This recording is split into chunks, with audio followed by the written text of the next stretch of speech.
Once upon a time, not in the age of kings or ancient gods, but in a quiet modern world, there was a little girl who learned far too early that being helpful was the safest way to feel loved. Her name was Emily, and at 5 years old, she already knew how to comfort adults better than most children knew how to play.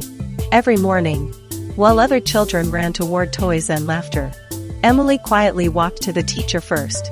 "Do you need help?" she would ask softly. And she meant it every single time. She helped carry books. She folded tiny blankets after nap time. She cleaned tables without being asked.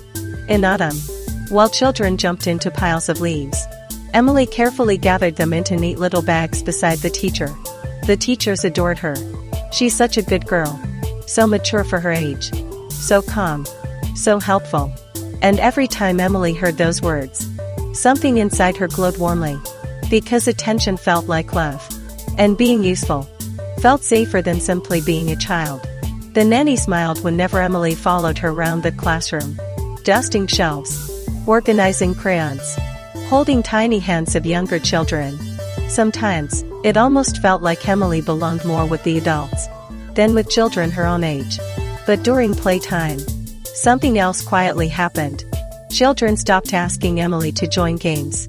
Not because they hated her. Not because she was mean. But because Emily never really knew how to become one of them. When children laughed loudly, Emily worried someone would get hurt. When they made a mess, she rushed to clean it. When they argued, she tried to calm everyone down.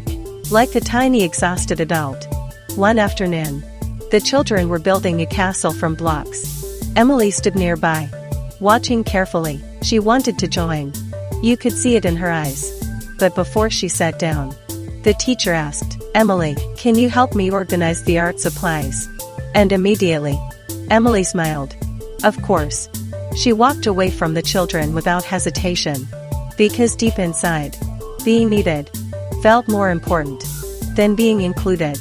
Later that day, Emily watched through the window as the other children played together outside, laughing, running, falling into leaves, together.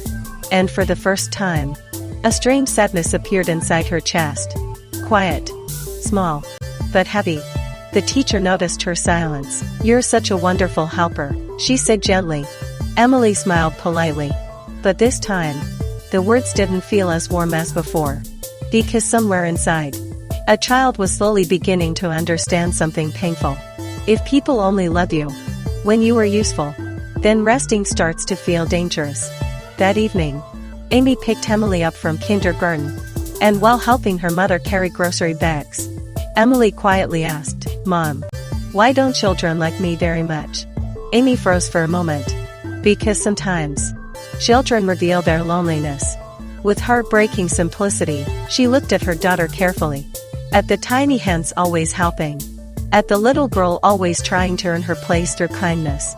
And suddenly, Amy realized something she had never seen before. Emily wasn't behaving like a child who felt free to simply exist. She behaved like someone afraid that love could disappear if she stopped being useful. That night, while Emily slept quietly beside her stuffed animals, Amy sat near the bed, with tears in her eyes. Because she finally understood. Children should not feel responsible for becoming emotionally convenient just to deserve connection. Some children become loud when they feel unseen. And some children become painfully good. But both are still asking the same question. Will you love me? Even when I stop trying so hard. And somewhere, between tiny acts of helpfulness, quiet loneliness, and the desperate need to feel chosen, a little girl slowly forgot how to simply be a child.